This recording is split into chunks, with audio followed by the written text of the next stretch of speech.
Hi everyone.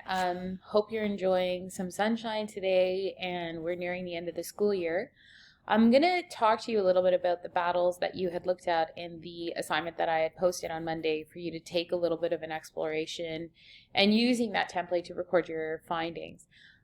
So you can continue to add to that chart while viewing this video, or you can just go back and look at the resources, which I'll show you in a little bit.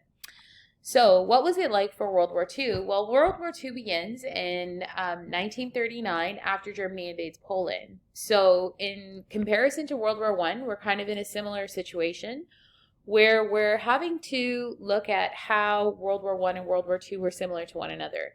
Again, that surprise invasion. In World War I, we had the Schieffelin Plan, and in World War II, Germany invades Poland and tries to take over in that way. But you can see here from the picture that the conditions of the trenches are a little bit different. First of all, there is a lot more sanitary and health conditions available alongside fresh food and more regular deliveries. And that's because of all the technological innovations that happened between the 20s and the 30s. On September 10th, 1939, Canada declares war after a week debate in Parliament, which in comparison to World War I was different. And the reason why was because the Prime Minister had made the decision for us to go to war, whereas this point in World War II, it was more so voluntary.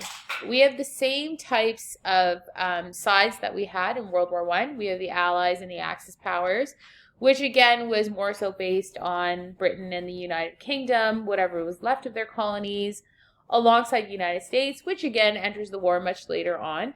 And that was as a result of the attack of Pearl Harbor. And then we have on the Axis side, Germany, Italy, and Japan. Here is a map view of what was going on in the world. And when we compare it to World War I, it's pretty similar, fought in pretty much the same area. But the bulk of the combat was happening in Germany and in Eastern Europe of Hungary, Romania, Bulgaria. We have some attacks from the Axis powers of France and Belgium and Netherlands also moving in through that way. So if you look at the bottom here, you can see the Axis and the Allied powers. I'm just going to zip back over here. If you click on the pictures, you'll be taken to links from a movie called Saving Private Ryan, and another one, The Downfall, that I talked about a little bit earlier, and then another one which is called Pearl Harbor. So I'll put links to the trailers, and if you want to know more about battle conditions in World War II, definitely check those out. They're really great. So what was our role during World War II?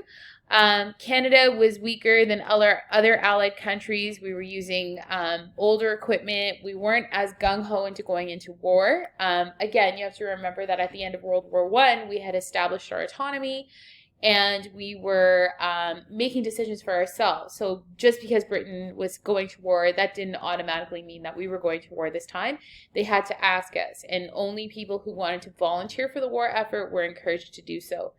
But they were paid this $600 a month, which was pretty decent back then. That worked out to, with inflation, that would probably be about maybe $2,000 a month. And then they were paid an additional $30 a month, which would probably be about an extra $100 a month for wives and children. We only had 4,500 troops this time going at 60,000 soldiers when we were about mobilizing our troops. So these battles that I'm going to talk about today aren't necessarily in chronological order, but more so in light of the significance that they held. Pearl Harbor was pretty significant because it's what led to the entry of the United States into the war, which helped to give them that superpower status in the post-war, which we'll talk about in a bit. But on December 7th, 1941, which is 2 years into World War II, whereas in World War I, they had gone in probably 3 years into World War I. So into World War I. So this was an attack that happened. So it was actually the Japanese that ended up attacking the Americans at the Pearl Harbor Army base. They hadn't fully decided to go into war yet, but after this attack, they definitely decided to do so. So take a moment to watch that on your own. Click on the link via the PowerPoint in our content section, and you can watch the attack happen, which was pretty cool. Japan also attacks Hong Kong, and China was on our side at this time. So what happens is that our soldiers are taken in as prisoners of war.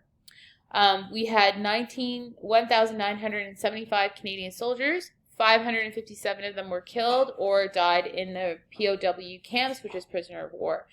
This video is actually a tribute to the soldiers who fought in World War II in Hong Kong. And it is a memorial that has been resurrected in Canada. So if you want to take a closer look at that, please make sure you click on the link. And the Dieppe raid, it actually began on August 19th, 1942, and lasted only 9 hours, which is pretty short in comparison to the other battles that oftentimes takes on average between 30 and 50 days. So out of 5,000 Canadians that participated in this battle, 900 died and 1,800 were taken as prisoners, which was considered to be somewhat of an alternative to killing. They tried to really change the moral distinctions of World War I versus World War II and trying to result in less deaths than there were when we think back and reflect. The Allies, we invaded Italy on September 3rd, 1943. And the Italian people were happy to see the Canadians. They were ready to surrender. They were tired of Mussolini and his fascist leadership. He was taking all of their money, all of their taxes, and he was using them for the war effort in order to feed his own narcissism in many ways, and very similar to Hitler. So when they saw the Allied powers coming in, which was led by the Canadian soldiers, they were happy to see them. And of course, in Canadian standard, we set up soup kitchens, provided the Italians with the basic essentials that they were lacking because Mussolini had deprived them of this for so long. The Allies invade Normandy in June of 1944. Canadian troops attack an 8-kilometer-long section on the coastline of Juno Beach. And the invasion of Normandy allowed the Allies to gain land in Europe, and eventually that led to the end of the war. So as we continue to move into the front, so Germany kind of got the head start, started to invade lands and take over countries, and started to push forward their own agenda. So we had to come back as the Allied powers and regain that land, which was the very similar pattern to World War II.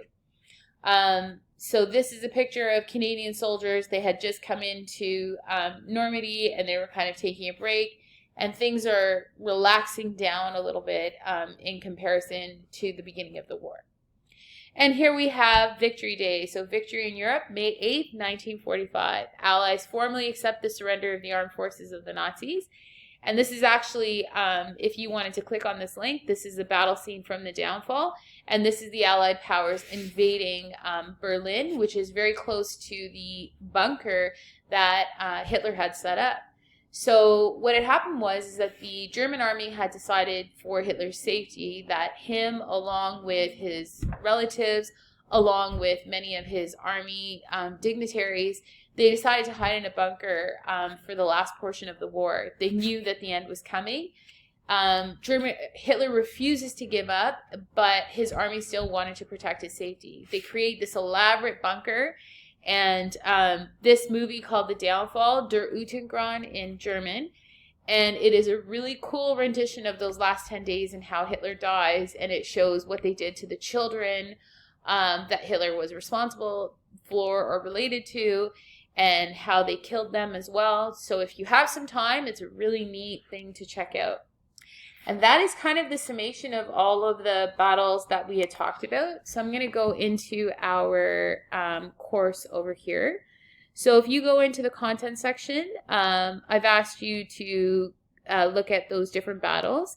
I've asked you to complete that chart. So what I've done is I've provided you with some resources to help you along the way.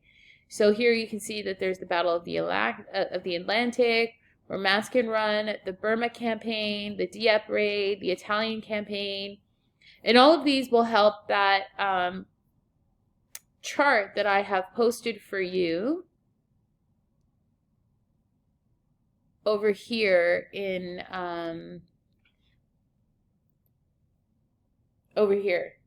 the course announcements. You can see that chart. So there it is there, where you can look at the different battles, and then you can also look at the specific locations, the role of Canadians, And these resources that I've released to you will help kind of give you that culminative understanding and perspectives of World War II battles and Canada's participation. So that's all that I have to say for now. I will create an assignment Dropbox for that battle sheet. So if you could have that done by Monday, the 18th, I'll put a note of that in your course announcements page. Hope everyone's keeping safe and well. If you have any questions, please feel free to email me. Take care.